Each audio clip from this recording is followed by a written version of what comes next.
Mercy Kiprono, a mother of 3, painfully recounts the final moments she shared with her daughter, the late Anita Chepkorir Chirchir. Anita was her middle child, a bright, driven and witty girl full of promise. A future her mother believed was limitless until it was tragically cut short in 2021 at the age of 6 in what the family describes as a case of medical negligence.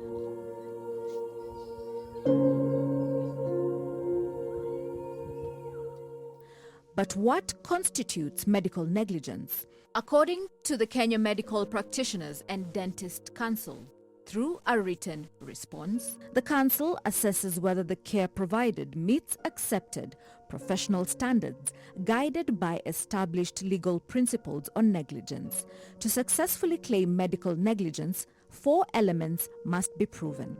That is, duty of care, to prove a doctor-patient relationship existed, breach of duty, where the medical professional acted below the standard of care expected of a reasonable, prudent professional. Causation, where the breach directly caused the injury or loss. Damages, actual harm, loss or injury occurred from the inaction or improper action. When Anita first showed signs of distress, her parents were miles away. A frantic phone call would change everything. When I came back from work, maid akaniambia Anita was choked during the day, lakini amepona. So the next day alienda shule vizuri. Kaenda shule from Tuesday, Wednesday, Thursday, Friday. On a weekend, me and my husband went back home to check on some farm products yenye tulikuwa harvest huko. So when we were there,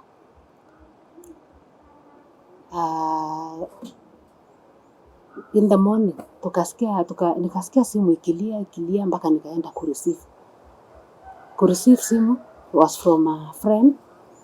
Kaniambia your child is sick na hako mbaya sana, ana struggle ku breathe, kuna kitu inakaa imemnyonga. Nikamwambia ni nani? Kaniambia ni Anita. As Mercy and her husband rushed back, a relative stepped in and Anita was taken to Medihill Hospital for treatment.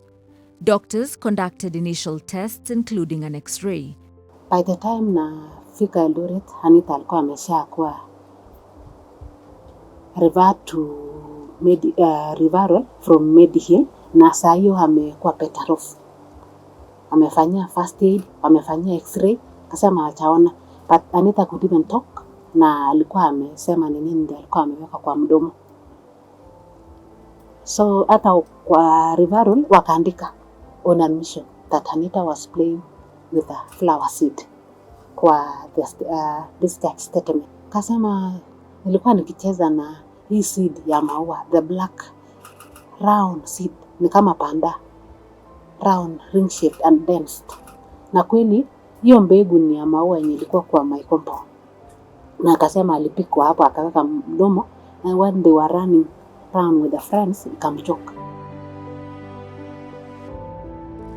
But the relief was short-lived. That very evening, Anita's condition worsened. Her breathing became labored.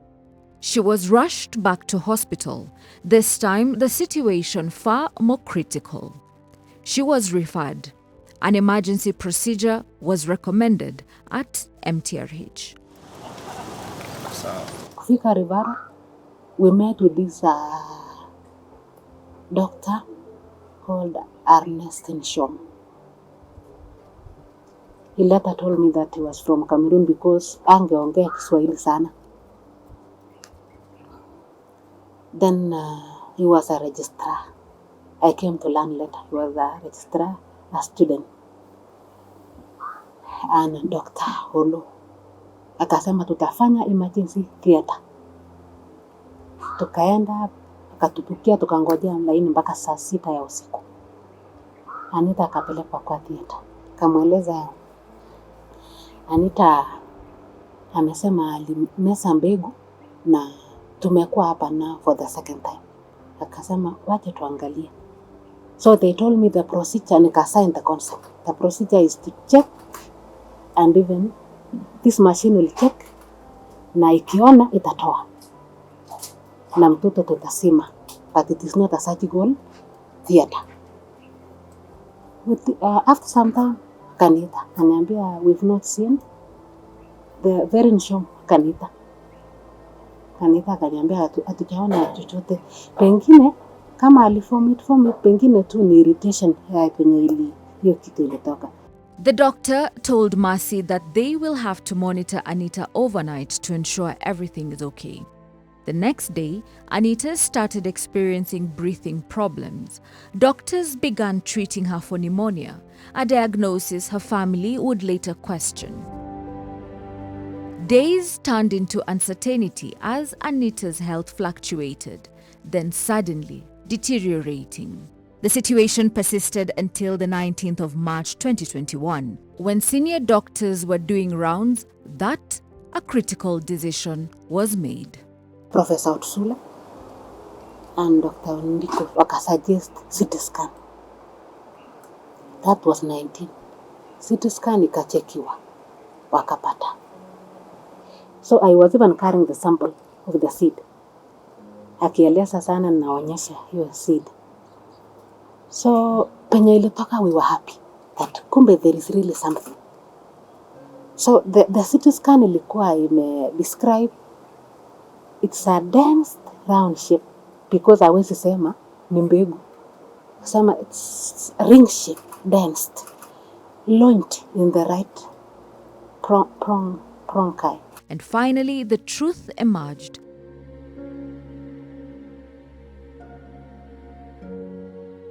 For the family, it was both devastating and validating. Anita was scheduled for yet another procedure. Her parents hoped this would finally save her life. Mercy says she never saw the two senior doctors again, and Anita's operation was conducted by different doctors. Siku hiyo ya kutoa hiyo kitu nikasign consent ya bronchoscopy. Ernest Nshom came. Yeye ndiye akuja kudireceive, tukabadilisha nguo, nikamwonyesha. I think you will get something like this. Nikamwonyesha hiyo mbegu. After the procedure, nikaitwa. Kufika, kuingia tu ndani ya theater. Now that I am worried, you know the theater, you expect anything. So, vile niliitwa kuja receive that, I was so excited and I was very happy that Anita has come through the theater and we are now almost out of danger. Ernest can receive. I didn't see Ondiko. I didn't see Ursula. And oh, Mama Anita, tumefaulu, tumefanya operation, lakini tulitaka kutoa ikakuwa ngumu mpaka ika necessitate thoracotomy, of which hata sikuwa nikijua thoracotomy ni nini. Akasema we had to operate, to cut between her ribs. But what Mercy witnessed next would shatter that hope completely. After the operation, doctors delivered the shocking news. At this time, Wanyonyi was standing kwa kitu kama dock hivi, hakuongea, ananiangalia tu. Ernest akaniambia, Mama Anita, sio mbegu yenye umekuwa, it is not the seed you found. And even tulikuwa tumeona si mbegu, tulikuwa tumeona ni meno, tulikuwa tumeona kwa hiyo CT scan. Si mbegu yenye umekuwa kutuonyesha, sio mbegu. Anaweza kuwa Anita, you know children sometimes cheat. Now singepinga daktari na sikuwa nikijua, so mimi nikasema pengine, akasema pengine CT scan haionyeshi, but akaniambia, you know, tumepata meno. Okay, mmepata meno, tumepata meno.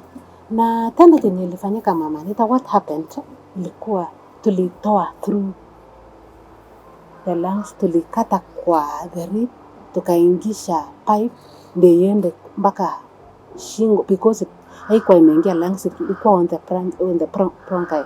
penye imebranch na tukafuruta from there.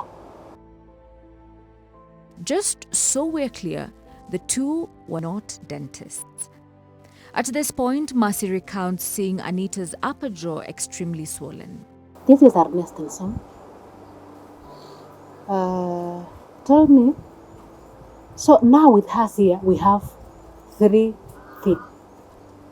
The one we found from the lungs, that we removed from the lungs, and the one we assisted you to remove from the mouth. I could not question. Then,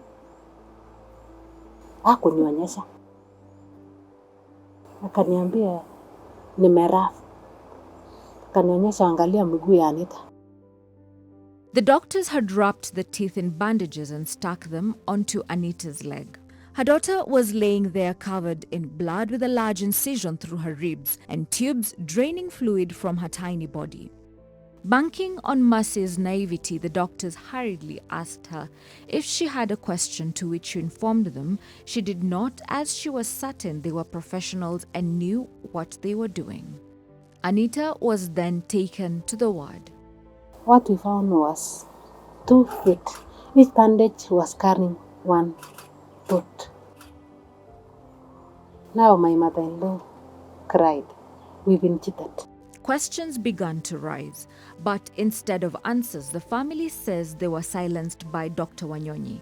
Katuchukua haraka katulok kwa nurse station ndani. He looked at us inside the eye, told us there is a protocol of asking questions.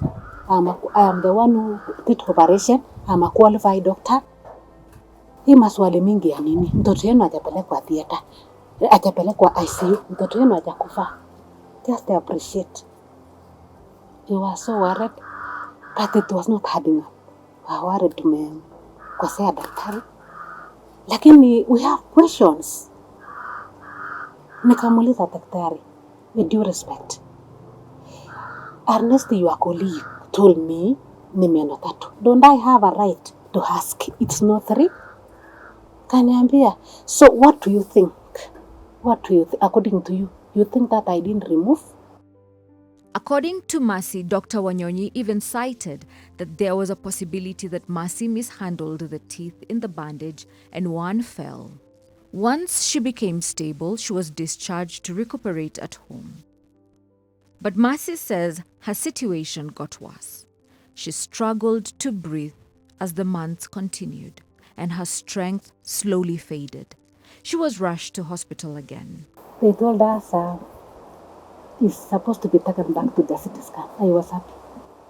Then we were taken to another CT scan. I remember, what I can remember only there is Anita crying inside the machine.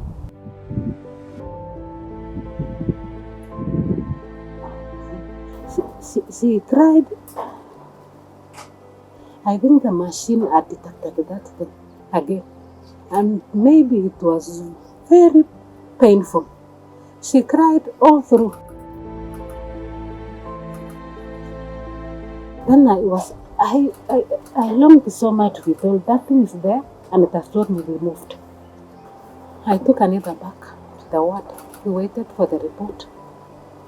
They said that Anita has a pneumonia, which was a lie.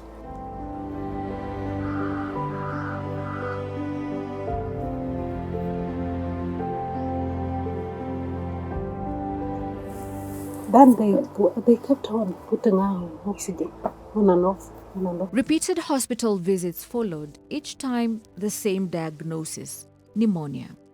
Her family held on to hope, but deep down, something felt terribly wrong.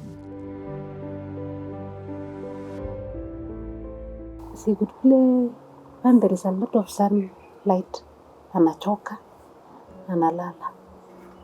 So we carried the seed January, February, April. We were on and off the hospital visits.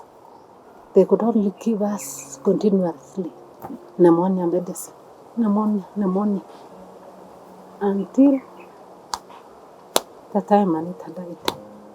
She died there on the road. when she was playing. She collapsed.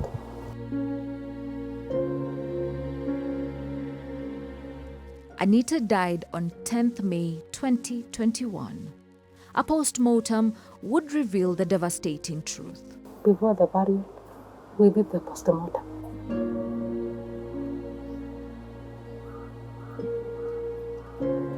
I could not go, I could not mess with that place.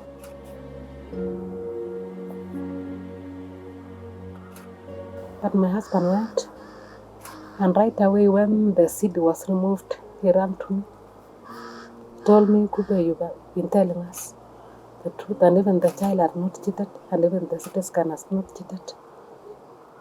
But I was asking myself, kwa nini Wanyonyi alifanya hivyo? Kwa nini Ernest alifanya hivyo? The doctors removed the teeth as a cover-up. Mercy returned to the facility questioning why the doctors would lie to her and her family. But to her dismay, instead of accountability, she encountered denial, confusion, and shifting of blame. Ondiko is there saying I'm the one who did the operation. I didn't know the reason why. He madly said I told him, Ondiko, kwa nini unabeba msalaba ya mtu? I know you as a good man, a good doctor. Unabeba msalaba ya huyu muhaji. Na hata huyo muhaji nani Wanyonyi had not come there. We demanded for Wanyonyi to come. We demanded severally. Mpaka akaletwa akakuja. Sasa things were not adding up. Arwasa anasema ni huyu ni Ondiko. Ni Ondiko, nikasema hapana. Why? Kumba at that time Arwasa hataki kutuambia huyu ni mwanafunzi mwenye haja qualify kufanya operation. And that is why he kept on fixing who? Ondiko. Mercy says the meeting took a different turn, with the doctors involved admitting foul play. The funniest thing during that meeting is what Ondiko said. So tuliuliza kwa nini mlipakata mtoto kwa lungs hapa chini. Kwa sababu wakati wa postmortem the whole lungs ilikuwa imeoza na the seed was just there. Kenya akasema okay. Kweli hatukutoa mbegu. Kwa sababu meno ilituconfuse. Wakati tulikuwa tukiingisha machine ikatoa meno ikaenda, seed ikasonga, ikawachilia way meno ikaenda kwa lungs huko chini, tukatoa. Wakati nilikuwa nikipalpate nikasikia something hard, nikapata ni meno. I told Ondiko, in fact in the first place you are not there. You are not there. Kasema I was there. You are not there. Why are you even hiding? Why are you lying us? You have lied.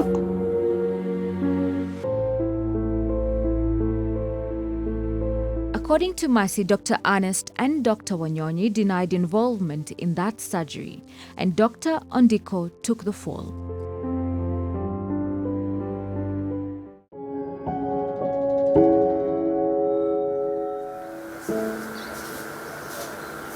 Amos Kimebur walks into his compound, a place that was once his family's safe haven, now transformed into a makeshift medical center. Inside, in a secured room, lies his wife and best friend, Pauline Masambu, bedridden under home-based palliative care.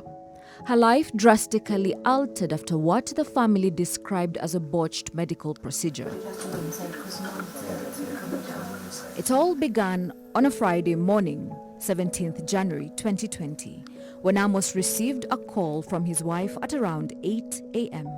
So when she called me, she told me that she had severe abdominal pains, and because we had a doctor that we normally see in Karen Hospital, we decided to call the doctor, and the doctor said, yes, you can come in, I'm in the clinic, you'll find me in the clinic. So she drove herself to work, but it was when she was heading to work that she developed those abdominal pains, and she tells me it was severe. So of course we met, we went to hospital together, but by the time we reached the hospital, she was actually okay. She was walking, she could sit, we could have a conversation. Doctors conducted a series of tests, including an ultrasound and blood test, before recommending additional tests, amylase and a lipase test. According to Amos, they were informed Pauline had acute pancreatitis and would require what was described as a minor procedure. Now, I had a couple of questions for the doctor on that Friday. One thing I will say is that I did not see the MRCP report, or I did not see the MRCP images. But when the doctor told us that he found a problem, and what he said the problem was that that in the pancreas there are two pancreatic ducts, one that is more direct and one that goes around the pancreas itself. So what he said was that the shorter and the most used duct, which brings bile into the stomach, was not draining properly, and that was what was making my wife to have severe abdominal pains. So he said what he will do is put in a stent into that duct so that it can make the flow of the bile to be seamless, and therefore she will not have any pain. Reassured, they proceeded. They were referred to a lead surgeon said to be highly experienced performing similar procedures regularly at Kenyatta National Hospital. But on the day of the surgery, concerns began to emerge. What was expected to be a minor procedure took significantly longer than anticipated, and then everything changed. Pauline was admitted from January 17th to March 16th, 2020, spending 3 weeks in the intensive care unit, followed by time in the high dependency unit and later the general ward. And when we came out of the hospital, we came out with not the Pauline that we took to the hospital, but we came back with someone who, one, was not responsive, was depending on us for full support. So Pauline's situation is really tricky because Pauline, we were told, developed a cardiac arrest. And because she developed cardiac arrest and they took a while to resuscitate her, the oxygen and blood did not go into the brain. So she suffered brain injury. So because she suffered brain injury, then of course the brain cells died. And therefore, anything to do with coordination was completely lost. So she couldn't, initially she couldn't open her eyes, but after some time she opened her eyes. But then she couldn't speak, she couldn't eat, and of course everything else was depending on the machines. Doctors initially expressed hope that she would recover. Further questions arose when the family was informed that a blood clot had been discovered mid-surgery. The first thing that we had an issue with is the fact that she had a clot. Because she was in hospital, they ran a couple of tests just before, because remember, you need to prep up the patient before you do any procedure, whether minor or major. You need to ensure that all the parameters are good. And based on what we've seen and based on what the doctor said, the parameters were okay. So a clot was not something that we would have expected. So we had a lot of questions around it. A clot always sends signals. People get into low oxygen levels, SpO2 levels, before that happens. But you see, for her, she never had any issues with oxygen, she never had any issues with her artery, she never had any issues with her pressure. So the doctors gave us what we feel, according to us, was more convenient for them. And it was explanations that we did not get evidence of. Because one is that they said she, of course, like I told you, that she had pulmonary embolism, which is caused by clot that goes into the lungs. But there was no like scan or images to show that. Amos says the doctors assured them that Pauline would recuperate and regain her senses. But until today, 6 years later, she is still bedridden on palliative care. From the time we left Karen Hospital, there was no doctor sanctioned by Karen Hospital to follow up, to check on us. So anything that needed to be followed up is us to either go into the hospital and ask the doctors that were there. So there was one neurologist who was extremely frank to the point of being a bit scary.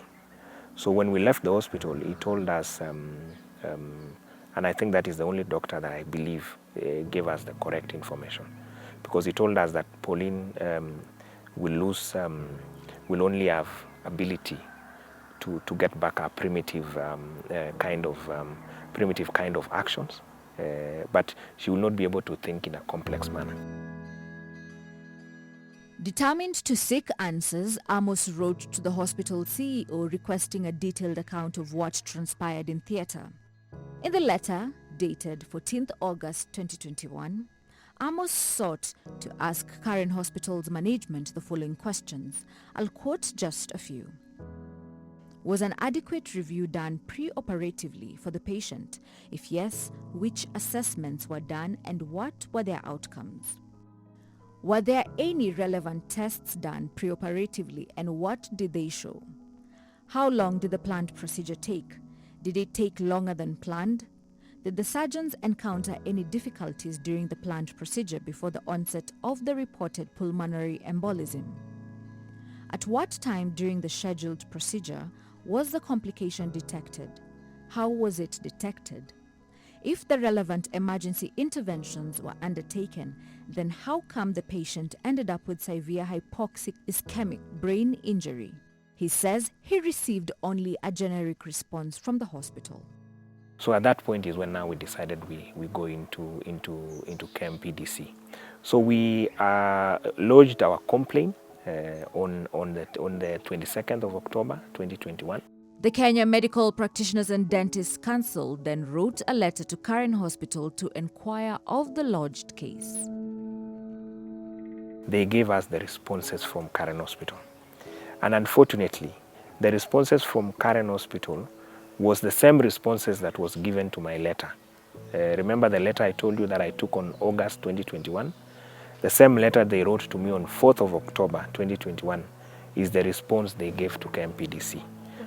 Yeah, so the response was more like what I've explained, where they were saying she developed a clot, she went into resuscitation, and then she had pulmonary embolism, and there was brain injury. We reached out to the Karen Hospital to hear their side of the story to understand what exactly transpired. The Karen Hospital management declined our request for an interview, saying, and I quote, "The matter was ruled on by the Kenya Medical Practitioners and Dentist Council Board, and we stand by the board's ruling." End of quote. The council ruled that the case did not meet the merit for medical negligence. This is according to a ruling determined by KMPDC on 6th March 2026, 6 years later. In the ruling stated, and I quote, "The committee has not identified any breach of professional duty, negligence or misconduct in the actions of the healthcare team involved.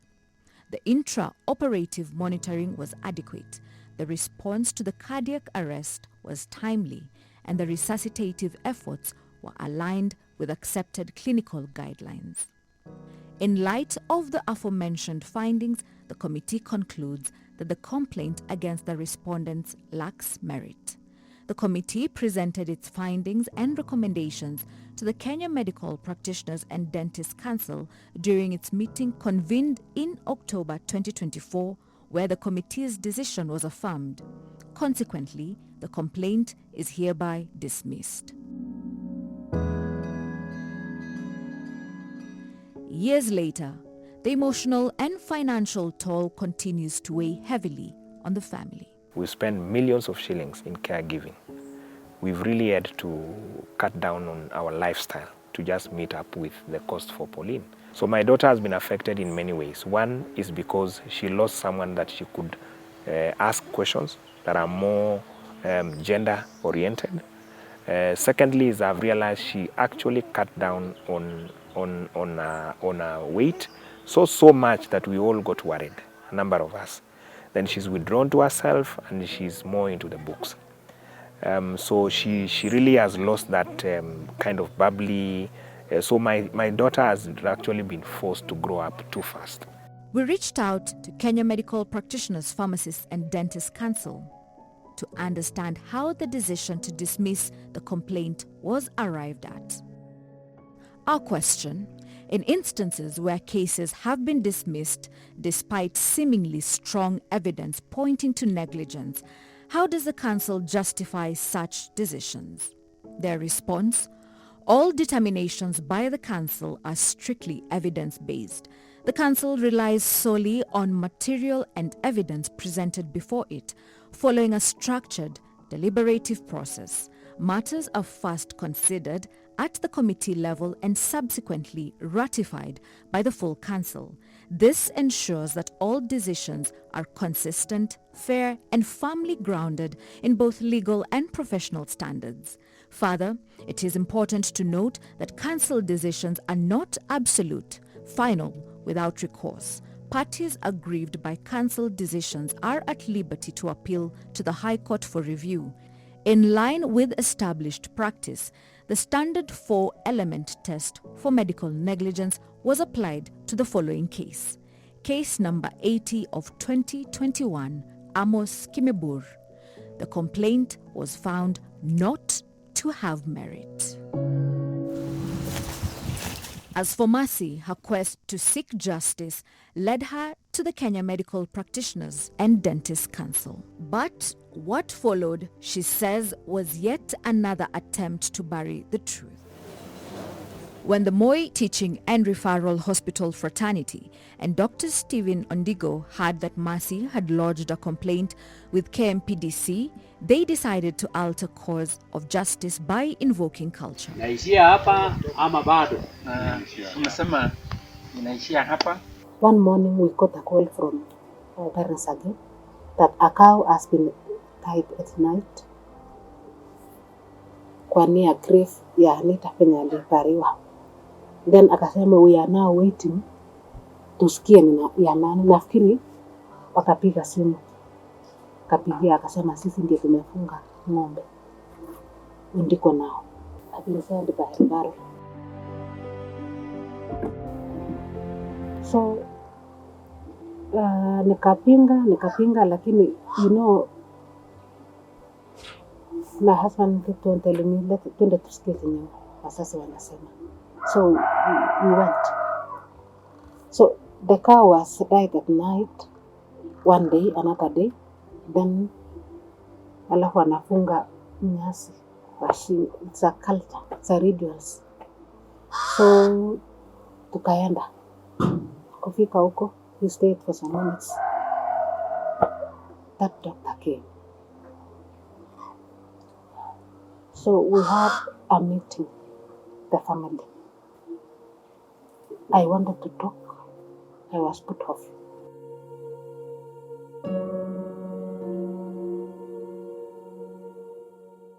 Wanyonyi sasa akasema I am a second year student. So it answered a question I had. Now remember, this is the person who has been all over the time we were asking questions before even Anita died. He's the one who even took her to the nurse station telling us I am a qualified doctor. She says it pains her to know that her daughter was handled by students like a guinea pig. Maybe, just maybe, if the professionals would have stepped up, Anita would still be alive.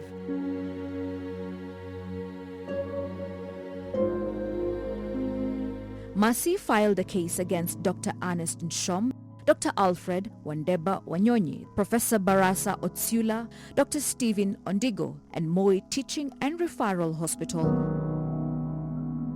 KMPDC ruled her case number 43 of 2021 as follows.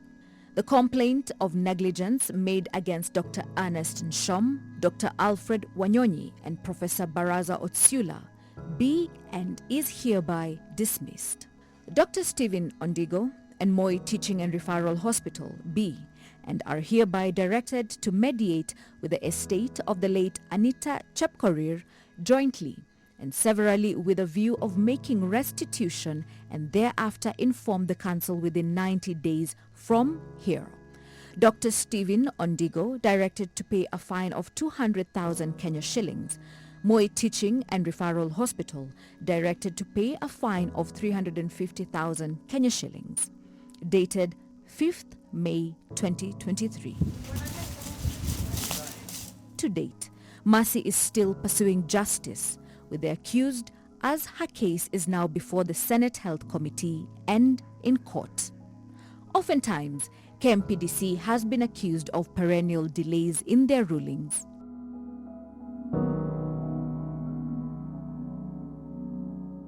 When we tried to reach out to the Chief Executive Officer of Moi Teaching and Referral Hospital, Dr. Philip Kira, for a right of response, he denied commenting on the matter, citing legal restrictions.